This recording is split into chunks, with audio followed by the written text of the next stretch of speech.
Ce quartier de Nîmes avait fait la une de l'actualité fin août lorsqu'un enfant de 10 ans, Fayed, avait été tué par balle, victime collatérale d'une guerre entre trafiquants de drogue. Ce matin, 20 personnes ont été interpellées dans cette cité de Pissevin. Des policiers, des CRS et même le RAID sont intervenus. Avec quel résultat? Esther Lefebvre, Antoine Casabonne et Jean-Vincent Molinier. Pendant des heures, dans ce quartier de Nîmes, les policiers cherchent dans les moindres recoins. Il pourrait rester des produits stupéfiants, cachés dans les immeubles, dans les parties communes, jusqu'à l'intérieur des caves.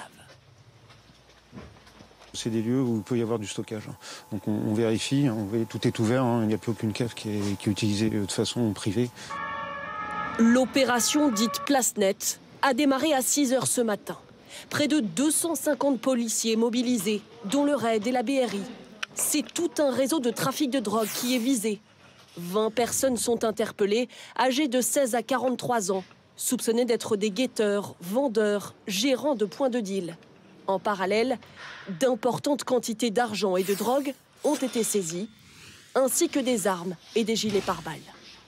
Les choses sont meilleures maintenant. Oui. Ouais, vous trouvez? Oui. Moi, je suis contente qu'il y a la police, mais il faudrait que la police reste toujours ici.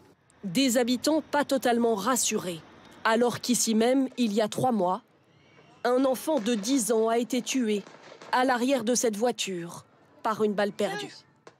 Un drame sur fond de guerre de territoire entre trafiquants de drogue. D'un côté, cette cité de Pissevin, l'un des points de deal les plus lucratifs de la région. De l'autre, au nord de la ville, le Mas de Mingue, soutenu d'après les enquêteurs par la DZ Mafia, un puissant clan marseillais. Toute la difficulté de ces réseaux, c'est que les têtes de réseau ne sont pas forcément implantées dans les quartiers. Ce vaste coup de filet ne serait donc qu'une étape pour les Nîmois. Ne tournons pas les talons, il faut rester, il faut continuer, parce que c'est un marché qui a horreur du vide. Des gendarmes resteront en renfort jusqu'à la fin de l'année, avant la création d'un commissariat de police au sein même du quartier de Pissevin.